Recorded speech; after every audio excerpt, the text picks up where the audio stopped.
Welcome to the closing table. I'm glad you came back. Today, I have a good friend that I want to share with you guys because we're going to talk about something that we haven't yet talked about. We've talked about the loan process. We've talked about the Loans by Katrina experience, how I do it. We've talked about divorce. We've talked about home inspection, what buyers should know. But before we even get into all of that, before we buy, we have to talk about our mindset. Now, we talked about it a little bit with credit, but I have a friend that I am going to bring on, and she is going to talk to us about what this thing actually looks like, how we can change our mindset and be able to make sure that we're moving with intention and purpose.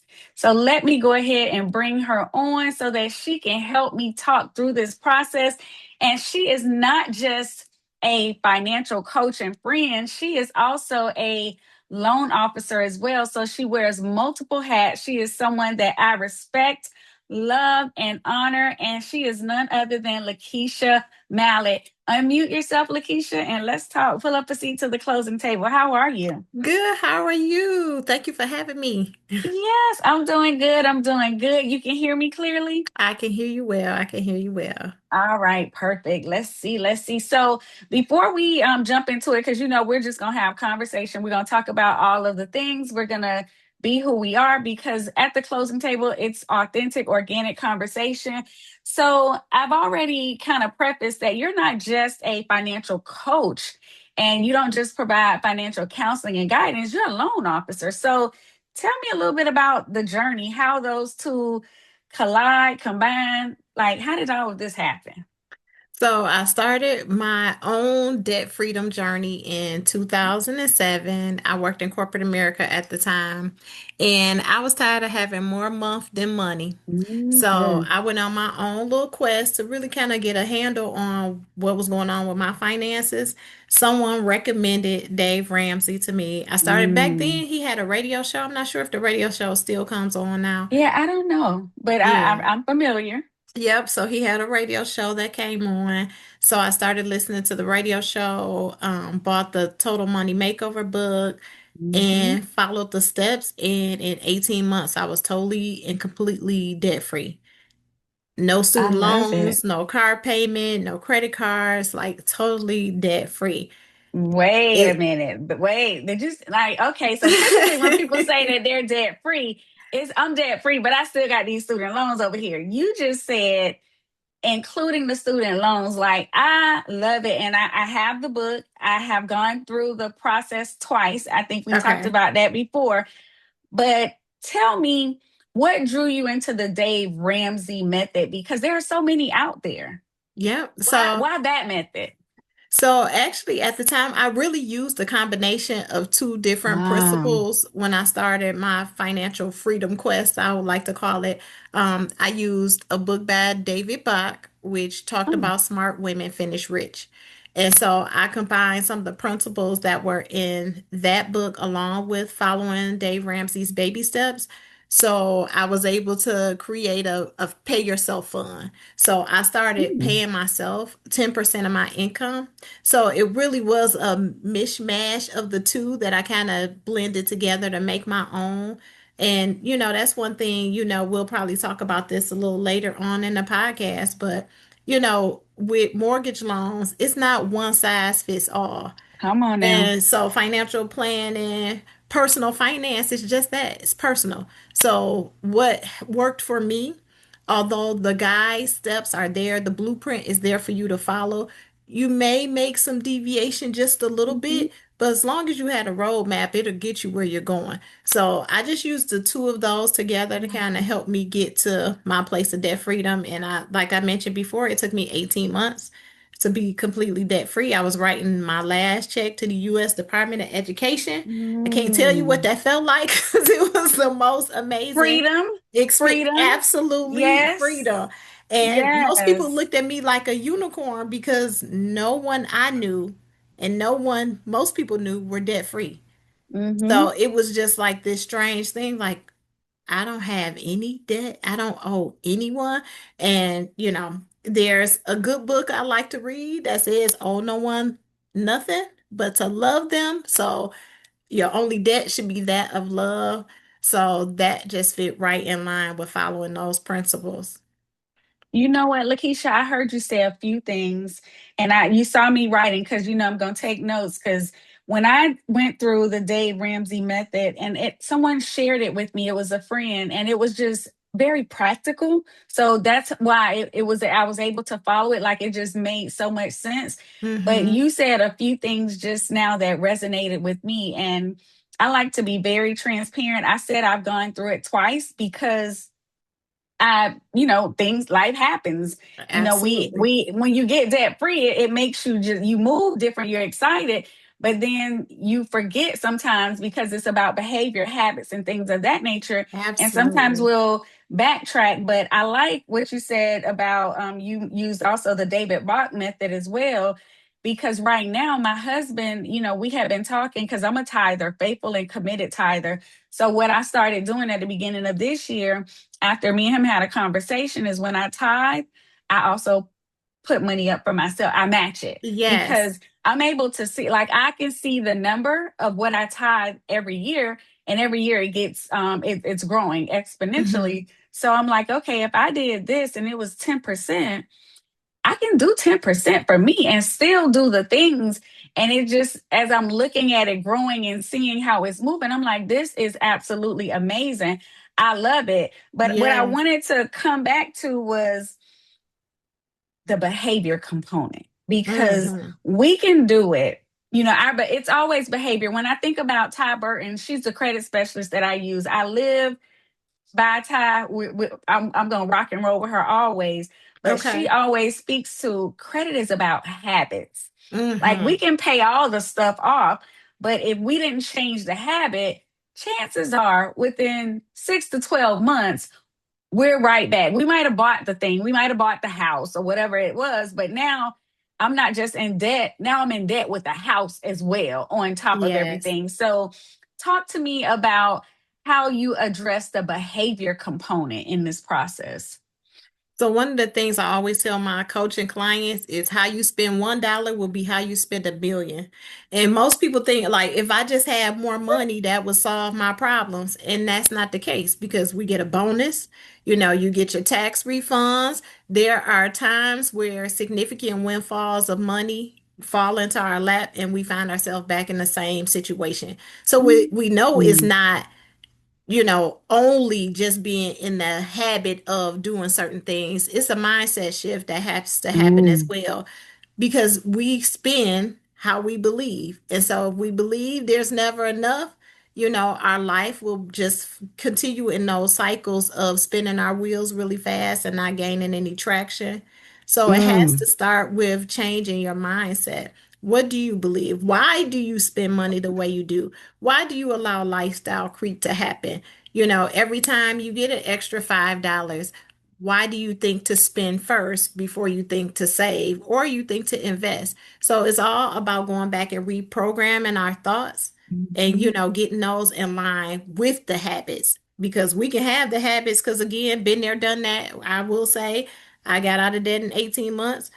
A few years later, get right back. So Right. it's Yeah, like you yeah. have. So I really understand the importance of the mindset shift happening because I found myself back in the same place again. So you can know all the steps and you can do all the things. But I remember hearing it's this gentleman said if the you can't have the motion without the emotion. So if you're going through the Mm. motions without the emotion, then you're not making any progress, right? So what do you really feel? Why do you feel that way? And Mm. how do you set your feelings in align with your habits to get with your goals? I love it. I love it.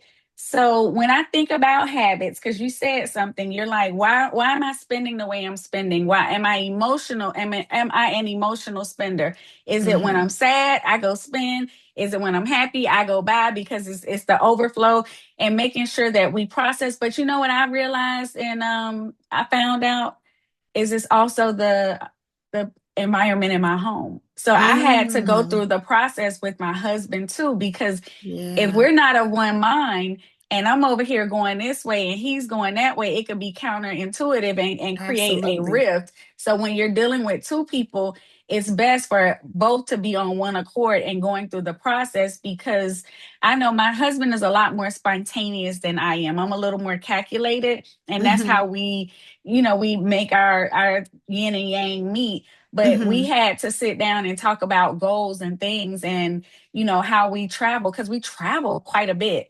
But we plan to travel. And what we found is we found ourselves in difficult situations, or uncomfortable situations, not difficult, uncomfortable, when we did just things randomly, large Mm, things. You can do little yeah. trips here and there, but when you go to another country and it wasn't something that was planned, and you do it on a whim, and you have other responsibilities, it makes you move just a little bit different. So I think Yeah. shifting the mindset is a big component of everything, because it'll also have you depressed, like, I got out of that and now I'm right back in it. So you can do it. It's not that you Right. can't, it's a willingness to do all of the things that are required. But for our listeners, for our audience, can you walk us through the baby steps of the Dave Ramsey and the hybrid David Bach method that you use? Because I want to tie it into home ownership, because if we could get debt free, we can save for a home. But Absolutely. you said 18 months. My journey took me almost a year, and that's because, and I'm gonna just give the disclaimer for the average person that's watching. She and I both do multiple things. So Mm-hmm. it's not just one. So, and in our worlds, money moves a little different, especially myself being a loan officer, also a realtor, but I primarily operate in the space of loan officer. Back then, when I did it, I wasn't a loan officer. I was just Okay. a realtor. So the money, it moves different. It comes, so Mm-hmm. you can just drop on like, I could pay this card off $5,000 if I do, and I'm looking, and I had a Mm-hmm. coach. So every month, she and I would come together and we had the list of everything. And I hated that I had to look at it. I was happy to scratch stuff off, but I Mm-hmm. had to look at it. And then it was like, okay, so what are you anticipating income coming in? And I was like, okay, I'm this. And in my mind, I'm like, I want to save it. And she was like, pay it off. And I'm like, what? But Yeah. then it makes me move different when I'm swiping and spending. So can you take our listeners through baby steps on how do you start? Yep. So the first thing that was in Dave Ramsey's baby steps is saving $1,000 for an emergency fund. Mhm. So although that is baby step number one, that is where David Bach married to Dave Ramsey for me. I didn't just stop there. Once I had the $1,000 saved, that's when I started saving 10% of every check. So I started Mm. putting 10% of every paycheck into that pay yourself first account is what I called it. So that's Okay. step number one. Then step number two is where the debt snowball comes into play, and that's where you start to pay off all your debts. I did the smallest to the largest amount to kind of build up Mm-hmm. that momentum. Some people like to start with the lowest interest rate or the highest interest rate. There's a few different ways that people like to do Mm-hmm. it, but what I did was I started with the smallest balance. And then once I had that paid off, I rolled the amount I was paying that debt every month into debt number two, and then debt number three, and then on till, completely debt free.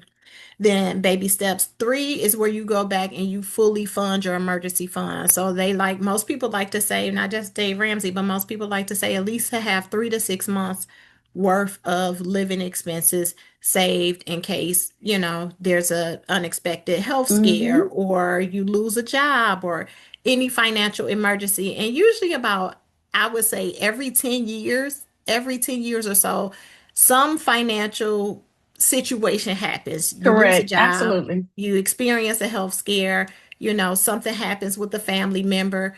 You are in a position where you need to have those 3 to 6 months saved, at least bare minimum. Then Mm-hmm. baby step number four is where you start to invest. This is where you start investing 15% of your income into your 401k at work or your Roth IRA or traditional IRA, depending on where you are income wise. This step, although I had started early on before I started the baby steps, when I began the baby steps, I did stop investing until I was debt free. Mm, I got went it. back Got it. afterwards and then I started investing back into my 401k and my Roth IRA and getting those things, built back up once I was totally and completely debt free. I think that allowed me to build a little bit more with the momentum because I didn't have so Absolutely. much going in different directions. And then step number 5 is to start to save for your children's college fund. So a Hmm. 529 plan or whatever plan that fits your financial situation, saving for the financial education of future education of your children.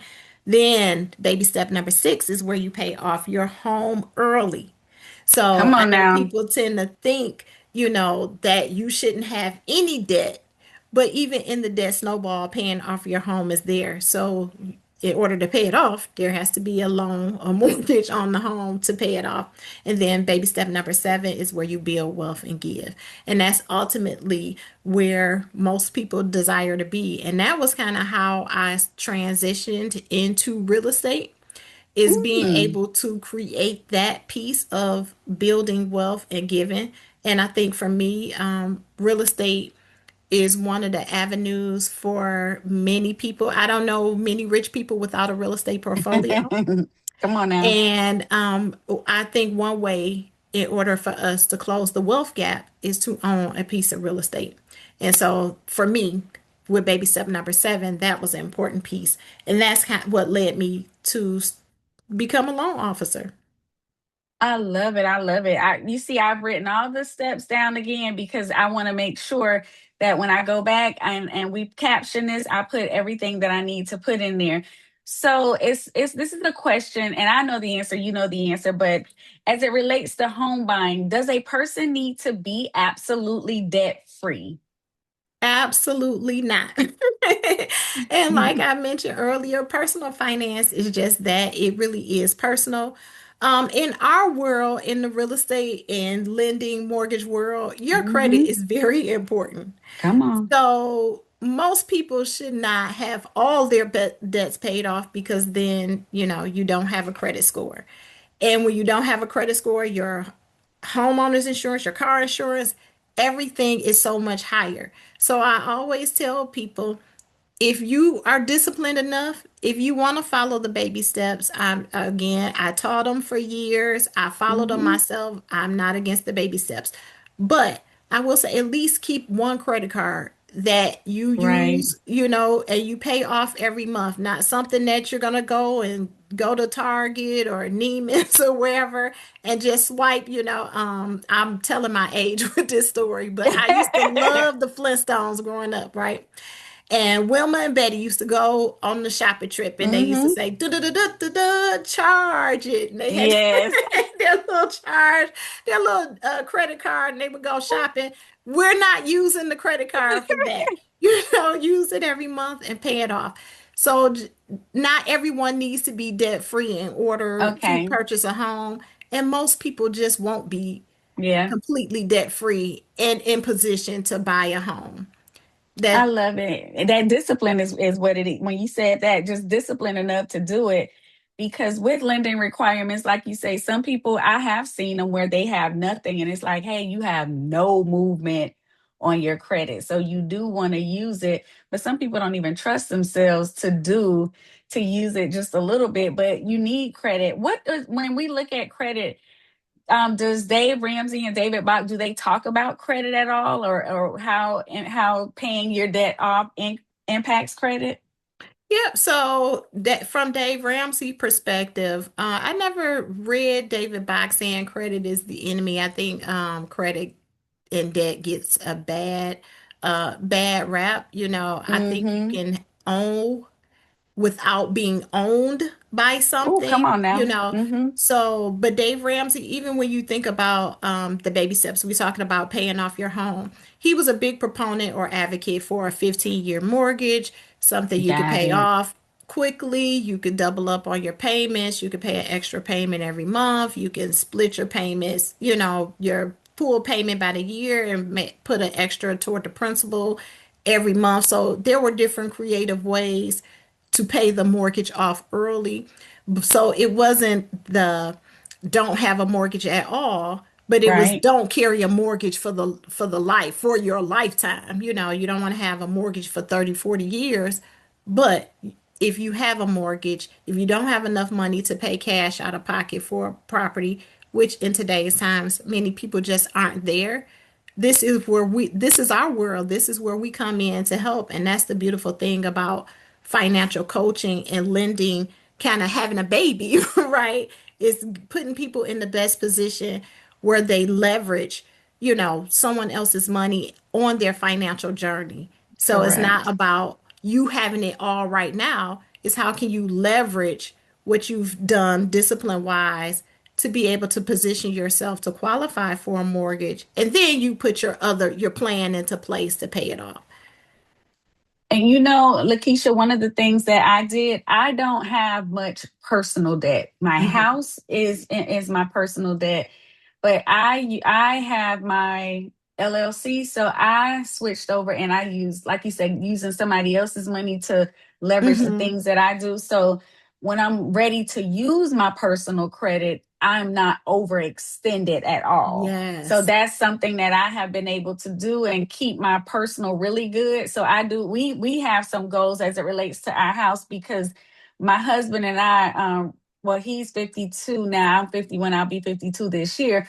So now we're closer to retirement. So we're like, yeah, Hmm. we don't want to have the mortgage. So now we are looking at adding that extra mortgage payment and doing some of the different creative things to change. And I'm so happy that we're having the conversations together. So, one of the things I wanted to talk about when buying a home. So, sometimes we do have individuals that we work with and we'll look at their information, and we don't just stay in the lane of being just a loan officer and numbers and stuff. We do try to educate people and help people when it comes to Yes. purchasing and how to create strategy. I have very rarely seen a person who had to pay everything off before buying. And you just said when you were talking, don't pay it all off and not have any revolving credit. Have the one credit card, but pay it off at the end of the month. So would you, if looking at a client, or have you, when looking at a client, you saw somebody and you were like, you know what, they're just not ready right Hmm. now, and have Hmm. you had to have that tough conversation? And what was that like? Yes. So I have this saying I love to say, and I mentioned it to one of the gentlemen in the office, and he was like, I like that saying. It's delayed is not denied. Mm-hmm. And so there have been situations where I had to tell someone, just not right now. Let's focus on getting you in a better place because, as you and I know, and I'll say this for the listeners too, is one thing, your credit is important. And when you have your credit in the right place, we can better leverage loan Oh, terms and yes. the best options for you. So we don't want to get you in a house that you're going to be struggling to afford to pay. We don't want you to be over leveraged with your debts and No. you can't keep on top of anything. So there have been a couple times where I had to say, okay, we're just not in the position right now, but we can put a plan into place. I have referred people to a credit specialist who helps them work on their credit and Mm-hmm. build their score up so then we can revisit in 6 months, a year, 3 months even, getting you in the best position to qualify for a home. So, Lakeisha, when you think of a home buyer, what does a home ready buyer look like? Some when you're looking at their documents and you're looking at everything, it's like, okay, they are ready. I'm not That's a good dragging them question. across the finish line. They're ready. And Yeah. I'm confident that they're going to be able to pay their mortgage. And I am not going to be having somebody say, hey, guess what? Yeah, we don't want anybody to be in a position where they defaulting No, on their we loan. don't. But yep, a home buyer or a ready buyer is someone who has really been intentional about their finances. Your working years, that's the longest time that you're going to be in an employment period, right? Hmm. So you don't want your yearning years, or I shouldn't call them your golden years, to be your yearning years. So we should be focused right now. So a person who has been intentional about their money, they've been intentional about saving. They've been intentional about putting something up every month. And again, those numbers can change. I'm not going to say a hard and Mm-hmm. fast rule. It has to be 10%, but you have to be intentional about putting something away. If you That's right. spend everything you earn, you're never going to make, you're never going to get to the place where you're getting ahead financially. Like I talked about the hamster on the wheel. You're going to be spinning your wheels fast, not Mm-hmm. making progress. So it's the person Mm-mm. who has been intentional about saving. It's the person who has been intentional about with how they've managed their debt. So let's say you have a student loan and you have a credit card or you have a car payment. Are you paying those things on time?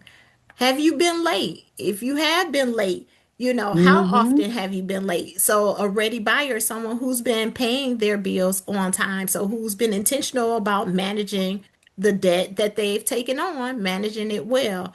And then also someone who has been in a good income position when you get your tax returns. Yes.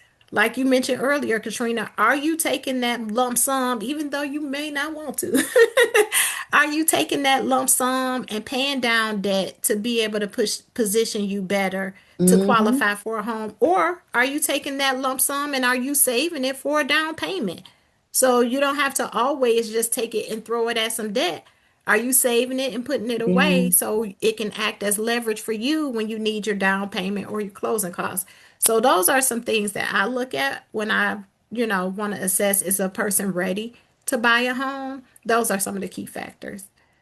I love it. A lot of times when I'm looking at clients myself, when they are, so I'll give an example, an easy number. If I have a client who has $10,000 in the bank, and they have debt that everything is over 70, over 30%, like they're over Mm-hmm. 70%, and they're barely making up. I'm like, okay, you're saving for the house, but you're not going to be able to maintain it. Like if you have all this debt and you can pay, like take the money, pay down your debt, and you can start saving when you're actually ready. Because again, delayed is not denied, it's just not right Absolutely. now. So I can get myself positioned where I don't have the debt. I don't have, because if you're barely making the minimum payment, then the debt is going to continue to get higher because the interest rate is tacking on.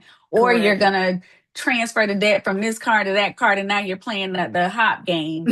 And who Hot wants to do potato. that? Yeah, not yeah. You're just passing that thing around and to see how long you can do it, but with no purpose and intention, because it's not a bad method to transfer your debt to a 0% interest card if you have a plan to pay the debt off within the 12 Absolutely. months that you have done it. So, good method, wrong approach if you're not using it correctly. So, Yeah. when we're sitting here talking from the lens of individuals who have used these methods, and that's what I want our audience to hear. Dave Ramsey might not be your thing. David Bach might not be your thing. As you see, I use Dave Ramsey. Lakeisha used a combination of it, and I would even say I was Dave Ramsey ish because I didn't follow it all to the letter. But Mm-hmm. we started with a plan and doing something, reading, researching, and making sure that it made sense. And even when it seemed like it wasn't doable, just holding yourself accountable. Like I said, I had an Yes. accountability partner every month because it was the lump sums for me. But it got to a point where I was like, I felt good knocking Uh-huh. that thing out and just seeing it. Like I'm sitting here, I got cards paid off. I'm like, I cut the cards up. I don't even know. It's just like whatever. It doesn't matter. But it feels good when you go from being in the mid sixes to being in the 800 club. Yes. Like you move a little different. When I Yes. go and purchase anything, be it an investment property or whatever the case may be, I know I'm going to get the best rate. I Yeah. know I'm going to be in the best position. As you said, anybody who we know that has amassed wealth, they have real estate involved in it. They have some sort of real estate portfolio. So one of Absolutely. our personal goals is picking up a investment property every year. So in addition to I saving love all the that. other things, we're saving and diversifying. Last year, the Mm-hmm. property I bought was in Detroit. So it doesn't have to be, and you don't have to break the bank to invest. There are Absolutely. opportunities to invest all around these United States. I promise you. But Yes. first, get your habits in order. before you buy, get your money mindset in order so you know how to use money as a tool and not allow money to Yes, use you. Because money is absolutely. a tool. Don't let it use you. Yep. Lakeisha, I'm so grateful that we have been able to have this conversation. I am If there's too. anything that you could leave us with, give us that tidbit, and also tell us how we can find you, where we can follow you on social media and all the places. So there is a quote that I love. I have lived by it for at least the last 20 Like, years that says an investment in knowledge pays the best interest. And I oh, like when you said, Katrina, that you have to invest in reading, getting the knowledge that you don't know. I grew up in a single parent household. My mom did the best she could to keep the roof over our head and the lights on. So there weren't any conversations about money. So if I mm-hmm. didn't learn about money growing up in my household, then how else would I know how to manage money or what to do with money? If you don't know, get a book, read a book, seek out a coach. I like the fact that you had an accountability partner because it Yes. helps you stay on track. Again, you can have the blueprint in front of you, but if there's no one helping you or running the race with you, sometimes it's easy to kind of Yeah. deviate from that. But just don't be over leveraged. And when I think about how easy and accessible it is for us to get, access to credit and debt in our Mm-hmm. in our country where we live, my main thing is just don't be over leveraged. You have one main card, you don't need 10. You don't need the Macy's and the Victoria's Secret. I'm telling on myself because that's what I had back in the day in the MasterCard, right? You just have one. You use it and you pay it off every month. We're not Yeah. using it frivolously. We're using it and being intentional.